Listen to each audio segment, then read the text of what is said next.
जय गुरु जी संगत जी गुरु जी की डिवाइन कॉल सत्संग प्लेटफॉर्म में आप सभी गुरु परिवार का हार्दिक स्वागत है। शुक्राना गुरु जी महाराज का कि उन्होंने ये सेवा मुझे बख्शी कि मैं आप सभी गुरु परिवार के समीप आके गुरु जी के कल्याण महिमा अनुभव का वर्णन कर पा रही हूँ। अनंतम शुक्राना मेरे गुरुजी महाराज का। संगत जी, आज का जो सत्संग मैं आपके साथ शेयर कर रही हूँ अर्चना आंटी का है। ये सत्संग हमें मेल के माध्यम से प्राप्त हुआ है। बहुत ही प्यारा सत्संग है, ब्लेसिंगफुल सत्संग है। सभी गुरु परिवार से हाथ जोड़ के विनती है, सत्संग को अंत तक सुने, ध्यान से सुने और गुरु जी की ब्लेसिंग्स प्राप्त करें। बीच में सत्संग को बिल्कुल भी ना छोड़े, क्योंकि संगत जी जैसे कि मैं हर सत्संग में आपसे रिक्वेस्ट करती हूँ कि सत्संग को अंत तक सुनना चाहिए, ध्यान से सुनना चाहिए, पूरा सुनना चाहिए, बीच में बिल्कुल भी नहीं छोड़ना चाहिए। तो संगत जी, उसका रीज़न कारण यही है कि जब आप सत्संग को अंत तक सुनते हैं, ध्यान से सुनते हैं, तो गुरु जी की ब्लेसिंग प्राप्त होती है। बीच में सत्संग को छोड़ने से संगत जी कोई भी फल प्राप्त नहीं होता है।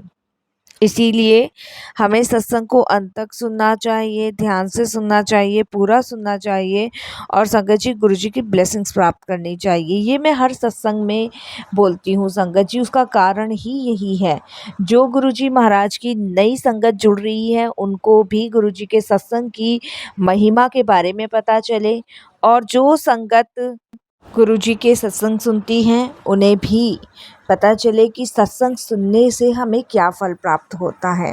और संगत जी, मेरा मानना तो यही है कि जो समय परमात्मा के चरणों में गुजर जाए वो सबसे ज़्यादा सर्वश्रेष्ठ है। और संगत जी, गुरु जी तो हमेशा से ही कहते आए हैं, सत्संग सुनने वाले का भी कल्याण, सत्संग करने वाले का भी कल्याण, इसमें हम सबका कल्याण है। तो इसीलिए हमें सत्संग को सुनना चाहिए, ध्यान से सुनना चाहिए। संगत जी, अगर आप भी अपने अनुभव, अपने सत्संग हम सभी के साथ शेयर करना चाहते हैं तो हिंदी में साफ राइटिंग में अपना सत्संग लिखकर हमारी जीमेल आईडी पर सेंड कर सकते हैं, ताकि आपके द्वारा सुनाए गए सत्संग से जो गुरुजी महाराज की नई जुड़ने वाली संगत है, उन्हें गुरुजी के कल्याण, महिमा, अनुभव के बारे में ज़्यादा से ज़्यादा पता चले। संगत जी, अगर सत्संग पसंद आए तो इसको लाइक कीजिए, सब्सक्राइब कीजिए, ज़्यादा से ज़्यादा संगत में शेयर कीजिए, बेल आइकन दबाना बिल्कुल भी ना भूलिएगा। जब भी कोई लेटेस्ट सत्संग आएगा उसका नोटिफिकेशन सबसे पहले आपके पास आएगा। तो चलिए संगत जी, चलते हैं गुरु जी महाराज के सत्संग की ओर।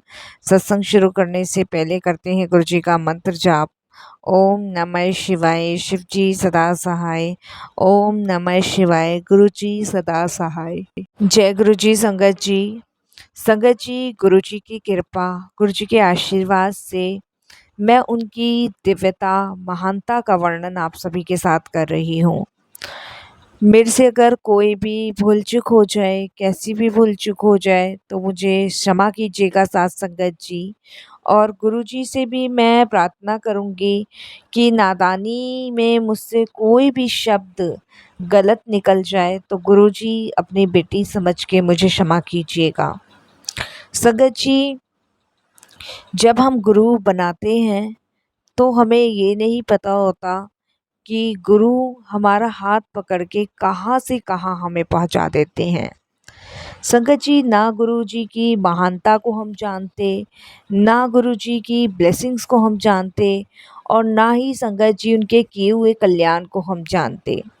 क्योंकि हम मनुष्य हैं तो हमारे साथ में जो अच्छा हो जाता है हम सिर्फ उसको देखते हैं, और अगर कुछ बुरा हो गया तो उसकी शिकायतें हम भगवान से करने लग जाते हैं। संगत जी, क्योंकि हमें आदत पड़ चुकी है अच्छा देखने की, अच्छा सुनने की, अच्छा रहने की, अच्छा खाने की, अच्छा पीने की। और संगत जी, जरा सा भी हमारी इन सभी चीज़ों में बाधाएं आने लग जाएं तो हम जैसे एक मछली को पानी से निकाल के वो तड़पती है ना, उसी तरीके से हमारा भी तड़पना शुरू हो जाता है और हम शिकायतें करना भगवान से शुरू कर देते हैं कि आखिर हमारे साथ ही ऐसा क्यों हो रहा है भगवान।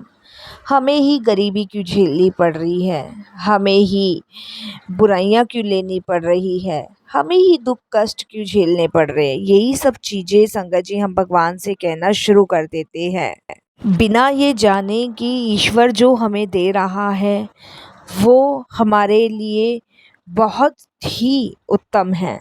संगत जी, बिना ये जाने कि हम जो दुख भोग रहे हैं वो हमारे कर्मों का खेल है। भगवान तो हमें वही दे रहे हैं जो हम डिज़र्व करते हैं। जैसे हमारे कर्म हैं, हमारे कर्मों के हिसाब से ही वो हमें चीज़ें दे रहे हैं। संगत जी, मैं अगर अपने सत्संग और अपने अनुभव शेयर करूं, तो संगत जी, मैं गुरु जी से 2014 में जुड़ी। और संगत जी, उस टाइम दिवाली का आसपास का टाइम था जब मैं गुरु जी से जुड़ी। उससे पहले संगत जी 2007 में, जब अब मुझे पता चला है कि गुरुजी ने उस समय चोला छोड़ा था, तो 2007 में संगत जी हम लोग बहुत अच्छी लाइफ़स्टाइल जी रहे थे। खूब अच्छा खाना-पीना, रहना, सोना और ये समझ लीजिए घूमना-फिरना, यही सब हमारी लाइफ़ में था। बस, इसके ज़्यादा हम हमेशा यही कहते थे, भगवान का बहुत शुक्र है कि हम अपनी लाइफ़स्टाइल अच्छे से जी पा रहे हैं, अपने बच्चों को एक अच्छे स्कूल में अच्छी परवरिश दे पा रहे हैं। तो यही सब संगत जी मेरे साथ, मेरी फैमिली में ये सब था। और जितने पैसे थे उस टाइम खर्च करने से भी हम लोग नहीं डरते थे। बट संगत जी, 2011 में मेरे हस्बैंड का बिज़नेस डाउन होना शुरू हो गया। जैसे कि संगत जी मैंने बताया आपको कि जब लाइफ में अच्छा हो रहा था, तब हम बहुत शुक्र करते थे कि हमारी लाइफ़स्टाइल बहुत अच्छी है। जब तो संगत जी ये समझ लीजिए कि अगर हम मार्केट भी जा रहे हैं और किसी के पास हमारे 100 रुपए भी रह गए हैं, तो हम उसको यही कहते थे, कोई बात नहीं, रख लो। बट जब 2000 संगत जी 10-11 का टाइम आया, तब अंकल का बिज़नेस डाउन होना शुरू हो गया। तो उस समय भी संगत जी काफ़ी फ़र्क पड़ा था, लेकिन इतना महसूस नहीं हो रहा था क्योंकि सेविंग्स बहुत थी और उसे खर्च करना शुरू किया। और जो मेरी सेविंग्स थी, अंकल की सेविंग्स थी, वो उन्होंने अपने बिज़नेस में लगानी शुरू करी। लेकिन संगत जी, सारा कुछ लगाने के बाद भी बिज़नेस डाउन ही जा रहा था। उस टाइम संगत जी हमारी शिकायतें भगवानों से होनी शुरू हो गई। संगत जी, उस टाइम हमने ये कहना शुरू करा कि भगवान, हमारा काम डाउन मत करो, इसको चला दो। भगवान, हमारा बिज़नेस फिर से उठा दो जैसे पहले था। और संगत जी, जब वो बिल्कुल डाउन हो गया, तो काफ़ी ज़्यादा हमारी शिकायतें बढ़ गई कि भगवान, आखिर तुमने हमारे साथ ही ऐसा क्यों किया? हमारी लाइफ को इतना टफ क्यों बना दिया? आज हम 5-5 रुपए के लिए मोहताज हो गए हैं। आज सब्जियाँ भी बड़े सोच के लेनी पड़ती है।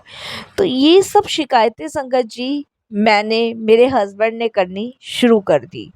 और संगत जी देखिए, सबसे बड़ी बात, जब बिज़नेस डाउन हुआ, तो अपने आप ही सारी परेशानियाँ हमारी लाइफ में आनी शुरू हो गई। जब हमारे पास सब कुछ था संगत जी, पैसा था, सब कुछ था, तो रिश्ते भी बहुत सारे हमारे पास थे।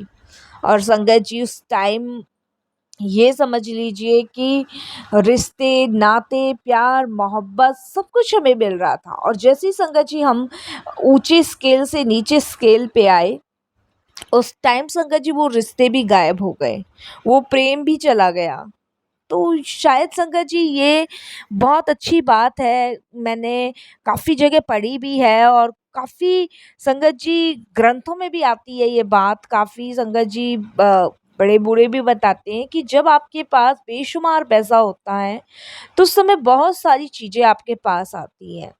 लेकिन जब आपके पास कुछ नहीं होता, तो जो आपके पास था भी ना, वो भी चला जाता है, उस समय सिर्फ़ भगवान काम आता है। तो लेकिन जिस समय हमारे पास पैसा होता है, उस समय हमें भगवान की ज़रूरत नहीं पड़ती है, क्योंकि उस समय हमारे पास रिश्ते-नाते इतने होते हैं कि हम उन पे हद से ज़्यादा ट्रस्ट कर लेते हैं और हद से ज़्यादा उनको मान लेते हैं कि सब कुछ है हमारे पास, पूरी दुनिया हमारे पास है इस टाइम। लेकिन जब हम ऊपर से नीचे के स्केल पे आते हैं, तो उस समय संगत जी हमारे पास कुछ नहीं होता, सिर्फ़ भगवान के अलावा। तो संगत जी, जब हम डाउन हुए और जब अंकल का बिज़नेस बिल्कुल चौपट हो चुका था, उस समय संगत जी हमारे पास जो हमारे रिश्ते थे वो भी दूर हो गए। और संगत जी जो खुशियाँ हमारे लाइफ में थी वो भी जा चुकी, और जो प्रेम मेरे और मेरे हस्बैंड के बीच में था वो भी कहीं न कहीं संगत जी ख़त्म हो चुका था। जो बच्चे चौबीसों घंटे मतलब काफ़ी अच्छे मतलब उससे ट्रीट करते थे, वो भी संगत जी अब हम लोगों से खफ़ा रहने लगे। उस जिस टाइम पैसा था उस टाइम संगत जी हमारे पास बहुत टाइम था, एक-दूसरे के पास टाइम स्पेंड करने के लिए, ये करने के लिए, वो करने के लिए, प्लान करना है कि कहाँ घूमने जाना है, क्या करना है। लेकिन जब हम डाउन हो गए, उस समय में संगत जी हमारे पास टाइम भी नहीं बचा एक-दूसरे को देने का, कि हम एक-दूसरे का कोई सुख-दुःख भी बाँट लें। तो उस समय संगत जी हमें सिर्फ़ भगवान याद आए। उस टाइम संगत जी अंकल टेंशन में थे, टेंशन की वजह से घर में लड़ाइयाँ होती थी। बच्चे वही आदत बच्चों को डली हुई थी जो संगत जी उस टाइम डली थी। पार्टीज़ में जाना, घूमने जाना, फिरने जाना, और आज ये ऑर्डर करना, कल वो ऑर्डर करना, घर का खाना नहीं खाना। अब संगत जी वही आदत मुझ में, मेरे हस्बैंड में भी थी। बट जब हम ऊँचे से नीचे स्केल पे आए, तो संगत जी वही आदत हम नहीं अफ़ोर्ड कर पा रहे थे, और उस रीज़न से हमारे घर में काफ़ी लड़ाइयाँ, झगड़े, सब कुछ हो रहा था। और अंकल अपना सारा सेविंग्स का पैसा, मेरा सेविंग्स का पैसा, सब कुछ अपने काम पे लगा चुके थे। बस कहने को हमारे पास सिर्फ़ हमारा घर बचा था, जिसमें हम रह रहे थे। और अंकल इतने संगत जी, ये समझ लीजिए उस समय इतने वो दिमाग से मेंटली टॉर्चर हो चुके थे अपने काम को लेके, कि वो जिस घर में हम रह रहे थे उसको भी दाँव पे लगाने पे खड़े थे। बट संगत जी वो कहते हैं ना कि आप भगवान को ना सुख में याद करो ना दुख में याद करो, लेकिन परमात्मा वो आपको पल पल याद करता है। उसकी निगाह आप पे हमेशा बनी रहती है, चाहे आपके पास सुख हो, चाहे आपके पास दुख क्यों ना हो। उसकी नज़र और उसकी मेहर आप पे हमेशा बनी रहती है। संगत जी बस उनकी कृपा से ही ये घर बचा हुआ था जिसमें हम रह रहे थे, और ये अंकल बिजनेस को उठाने के लिए संगत जी इस घर को भी दांव पे लगाने पर तैयार थे। संगत जी उसके बाद काफ़ी रिश्तेदार जो हमारे अपने थे सबसे हेल्प मांगी, लेकिन कहीं से भी हेल्प नहीं मिली। बहुत परेशान, बहुत दिक्कत में संगत जी, मैं आपको बता नहीं सकती कि हम उस मुकाम पे आके खड़े हो गए थे कि जिए तो जिए कैसे, मरे तो मरे कैसे। ना बच्चे खुश थे, ना हस्बैंड खुश थे, और ना ही संगत जी ये लाइफ मुझे रास आ रही थी। मैं चौबीसों घंटे भगवान को कोसती थी, चौबीसों घंटे मैं भगवान से शिकायतें करती थी कि पहले इतना सब कुछ दिया, फिर एकदम से छीन लिया, फिर देना ही नहीं था तो दिया क्यों। मैं इस तरीके से भगवान को हमेशा शिकायतें करती। मैंने पूजा पाठ करना बंद कर दिया, मंदिरों में जाना छोड़ दिया। इवन तक संगत जी यहाँ तक वो नौबत आ गई कि मैं अपने हस्बैंड को छोड़ने तक के लिए रेडी हो गई, क्योंकि मुझे ऐसी लाइफ नहीं चाहिए थी। क्योंकि संगत जी वो कहते हैं ना, जब काल हमारे सर पे बैठा होता है तो वो कुछ भी हमसे करवाता है। हम ना तो अपने बस में होते हैं, और ना ही संगत जी अपने आपे में होते हैं। तो संगत जी बस उस टाइम गुरुजी महाराज एक प्रकाश का दीपक बन के मेरी लाइफ में आए, मेरे बच्चों की लाइफ में आए। संगत जी जब गुरुजी महाराज हमारी लाइफ में आए, तब संगत जी हमें जीवन का सही मान्य समझ में आया। संगत जी जब सभी रिश्तेदारों ने, सभी नातों ने साथ छोड़ दिया था, अपने साथ छोड़ गए थे बिल्कुल ही, और संगत जी घर में बहुत लड़ाई झगड़े होना शुरू हो गए थे। सिर्फ रीज़न क्या था कि संगत जी पैसा नहीं था, काम डाउन था, बिल्कुल डाउन था। और ये समझ लीजिए जितने भी अंकल की कंपनी में वर्कर काम करते थे सबको निकाल दिया गया था, और संगत जी बस उतना ही काम चल रहा था जिससे हमारी दाल रोटी चल जाए। और संगत जी वो लाइफ हमें अच्छी नहीं लग रही थी, बर्दाश्त से बाहर थी। उस टाइम में संगत जी गुरुजी महाराज हमारी लाइफ में आए, जिन्होंने हमें संभाला और मेरा घर टूटने से बचाया। संगत जी मेरी बेटी की जो फ्रेंड थी, उसकी मम्मी गुरुजी को बहुत मानती थी। तो मेरी बेटी ने मुझे गुरुजी के बारे में बताया, क्योंकि उसकी फ्रेंड ने उसे गुरुजी के बारे में उस टाइम पे बताया था। मेरी बेटी कहती है कि मम्मी, दिल्ली में गुरुजी का छतरपुर मंदिर है और वहाँ पे जो भी जाता है सारी इच्छाएं मुरादें पूरी होती है, और आप वहाँ पे जाओ, पापा को लेके वहाँ दर्शन करके आओ, क्या पता सब ठीक हो जाए। मैं जैसे संगत जी बताया, मैं विश्वास नहीं करती थी और मैंने उसकी बात को इतना ईज़िली नहीं लिया। और संगत जी मैंने कहा हाँ ठीक है, क्योंकि बच्चे का मन रखना था, इसलिए मैंने हाँ ठीक है बोल के संगत जी उस चीज़ पे ज़्यादा ध्यान नहीं दिया। संगत जी पर वो कहते हैं ना, जब गुरुजी ने हमें जोड़ना होता है तो वो कैसे भी जोड़ लेते हैं। संगत जी कुछ दिन बाद मेरी जो मौसी है, उनका मेरे पास फ़ोन आता है और वो मुझे कहते हैं कि दिल्ली में गुरुजी का एक छतरपुर मंदिर है और तू वहाँ जाके माथा टेक और देख, तेरी सारी परेशानी सारी दिक्कतें दूर हो जाएगी, क्योंकि वो भी गुरुजी को बहुत मानते थे। तब संगत जी मेरे माइंड में एकदम से मेरी बेटी की कही हुई बात टच करती है और मैं अपनी बेटी से पूछती हूँ और उसकी फ्रेंड की मम्मी से बात करती हूँ।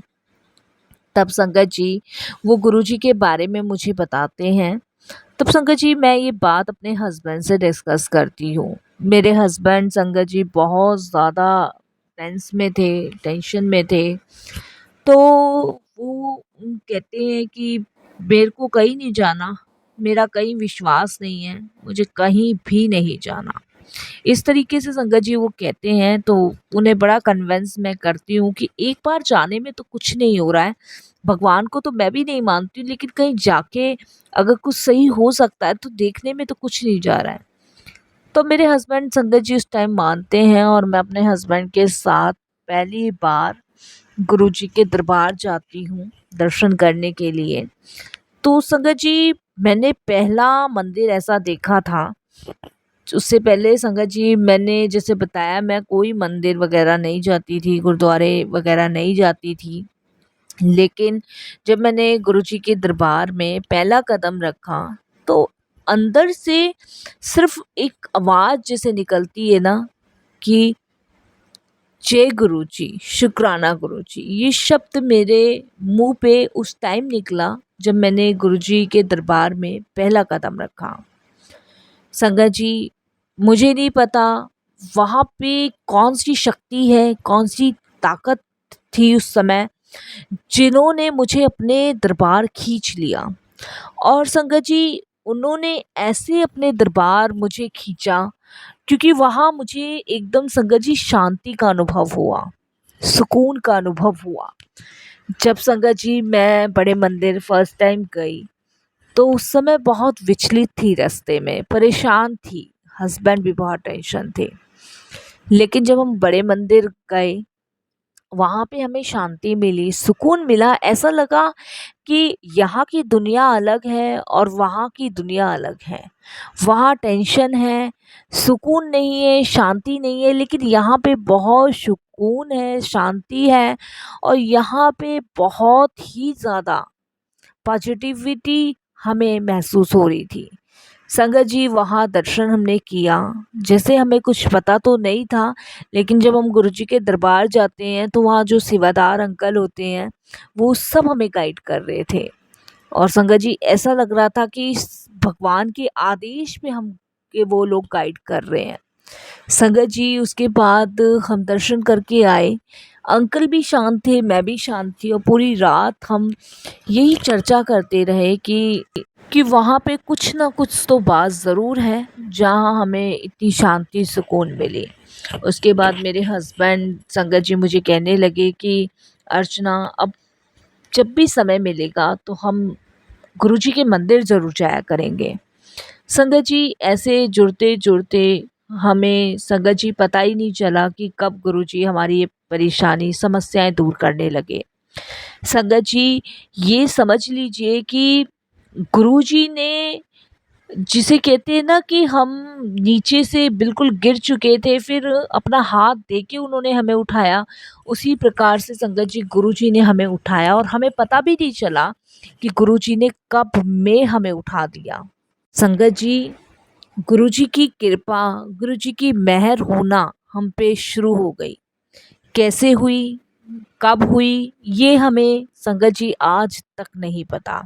इस बात से मैं भी अनजान हूँ, मेरे हस्बैंड भी अनजान हैं। और संगत जी, लेकिन गुरुजी से जुड़ने के बाद बहुत सारी चीज़ें हमारे सामने आई। बहुत ज़्यादा हमें ये पता चला कि सब कुछ भगवान का दिया हुआ है और उसे ही समर्पित हमें करना चाहिए। संगत जी, गुरुजी ने मुझे अमृत वेला भी बख्शा। गुरुजी ने मुझे ड्रीम में दर्शन भी दिए। और संगत जी, गुरुजी ने टेलीपैथी के ज़रिए मुझे ये भी बताया कि कैसे गुरुजी ने मुझे, मेरे हस्बैंड को, मेरे बच्चों को ब्लेस किया। कैसे उन्होंने वापस से हमें वही चीज़ें प्रदान करी जो हम खो चुके थे। वो हम इसलिए खो चुके थे कि हमारा अहंकार, हमारा लोभ, हमारा छल, हमारी कपट, जो हम शायद उस टाइम कर रहे थे, जिन चीज़ों से हम अनजान थे। हमें नहीं पता था कि ये सब हम कर रहे हैं जाने अनजाने में। ये हमें नहीं पता था, ये सिर्फ गुरुजी को पता था। क्योंकि संगत जी, झूठ भी बोल रहे थे पैसा कमाने के लिए, छल भी कर रहे थे, दूसरों के हक्का भी मार रहे थे। और संगत जी, वो सब कहाँ जाएगा, वो सब यही तो भोगना है। और उन सब को भोगने के लिए संगत जी वो कष्ट हमें सहने पड़े। लेकिन वो कहते हैं कि गुरुजी ने सिर्फ 10% कर्म ही हमें भोगने को दिए, बाकी 90% उन्होंने खुद काटे अपने ऊपर लेके। संगत जी, गुरुजी ने सत्संग के माध्यम से हमें बहुत से उपाय भी बताए। जैसे कि एक उपाय गुरुजी ने हमें ये बताया कि रसोई में एक तेल का दीपक जला के रखना है, जिससे घर में तेरे बरकत ही बरकत होगी, तेरे सारे भंडारे भरे रहेंगे। दूसरा, गुरुजी ने सत्संग के माध्यम से ये उपाय बताया कि एक जो जल प्रसाद होता है, उसे अपने कंपनी में, अपनी फैक्ट्री में, अपने घर में उसका छिड़काव कर और उस जल प्रसाद को पूरे घर को पिलाना है, तो जो भी नेगेटिविटी है वो दूर होगी। संगत जी, फिर सत्संग के माध्यम से गुरुजी ने बताया कि जो भी तेरे घर में टूटी वूटी चीज़ें हैं, टूटे वूटे बर्तन हैं, उन्हें बाहर निकाल। और संगत जी, जिस दिन मैंने गुरुजी के दिए हुए निर्देश का पालन किया, जिस दिन मैंने अपने घर से एक एक बर्तन चेक किया, तो संगत जी करीबन मेरे घर में 14 से 15 बर्तन टूटे हुए मिले, जिसमें 2-4 कटोरियाँ, 2-4 गिलास, 2-4 प्लेटें थी। तो संगत जी, ये सभी चीज़ें नेगेटिविटी की तरफ संकेत देती हैं। संगत जी, उसके बाद अंकल का जो बिजनेस था वो धीरे धीरे फ्लो करने लगा, धीरे धीरे संगत जी चालू होना स्टार्ट हुआ। मैं ये तो नहीं कहूँगी कि एकदम से ही चल पड़ा, लेकिन गुरुजी की कृपा से धीरे धीरे संगत जी उसमें बरकत आनी शुरू हुई। उसे धीरे धीरे चलाने में गुरुजी ने हमारी मदद करी। गुरुजी ने कहा, सत्संग सुनो, खूब सुनो। और संगत जी, मैंने, मेरे हस्बैंड ने सत्संग सुनने शुरू किए, गुरुजी की सेवा करनी शुरू करी। जो भी हम बनाते थे वो गुरुजी को भोग लगाते थे, वो प्रसाद बना के लंगर में हम पूरा परिवार खाता था। गुरुजी के जल प्रसाद से संगत जी हमने पूरे घर में छिड़काव करना शुरू किया। आज भी मैं अपने रसोई में संगत जी एक तेल का दीपक जलाती हूँ, छिड़काव करती हूँ। और संगत जी, गुरुजी का मंत्र जाप हम लोग सुनते हैं। ये वो सारी चीज़ें हैं संगत जी, जो हमारे घर से नेगेटिविटी, हमारे कष्ट, हमारे कर्म को कटवाने में मदद करती है। गुरुजी ने अमृत वेला बख्शा। अमृत वेले में उन्होंने जपजी साहिब जी का, सुखमनी साहिब जी का पाठ करवाया। संगत जी, ये सब गुरुजी की ब्लेसिंग्स हैं, उनके अपने तरीके हैं अपनी संगत को देने के। हमें नहीं पता कैसे गुरुजी अपनी संगत का कल्याण करते हैं, कैसे नहीं। ये सब गुरुजी की ही कृपा है, गुरुजी की ब्लेसिंग्स हैं। और आज हम अपनी लाइफ को बहुत अच्छे से फिर से जी रहे हैं, सिर्फ गुरुजी की कृपा से, उनकी रहमत से। बस शुक्राना गुरुजी, बहुत बहुत शुक्राना हमारे जीवन में आने का, हमें संभालने का, अपना बनाने का। बहुत बहुत शुक्राना गुरुजी, अनंतम शुक्राना आपका कि आपने हमें इतना संभाला, इतना अपने चरणों से लगाया। इन सभी चीज़ का बहुत बहुत शुक्राना मेरे गुरुजी, लख लख बार शुक्राना जो आपने इतनी रहमत, इतनी करम मुझ पे, मेरे परिवार पे किया। बहुत बहुत शुक्राना गुरुजी, आपने जीने का मार्ग दिया, आपने जीने की हिम्मत दी, जीने की ताकत दी। इन सब चीज़ों के लिए आपका कोटि दान शुक्राना। संगत जी, बस मैं सत्संग के माध्यम से एक चीज़ ज़रूर कहूँगी कि हमें अपना अहंकार, लोभ, मोह, क्रोध और माया, इन सब से हमें बचने की बहुत ज़रूरत है। अगर ये सब चीज़ें हम पर हावी हो जाए तो संगत जी, हम अपने परमात्मा को नहीं पा सकेंगे। जब ये सब चीज़ें हमारे अंदर से धीरे धीरे ख़त्म होनी शुरू हो जाती है, तब हमारा और ईश्वर का मिलन होता है। ये बात मुझे गुरुजी से जुड़ने के बाद ही पता चली। जब तक संगत जी, हम भी इन सब चीज़ों से अनजान थे और बस ईश्वर को दोष देना ही शुरू कर रखा था। बस संगत जी, मैं अपनी वाणी को विराम देती हूँ गुरुजी के मंत्र जाप के साथ। ओम नमः शिवाय। शिव जी सदा सहाय। ओम नमः शिवाय। गुरुजी सदा सहाय। जय गुरुजी।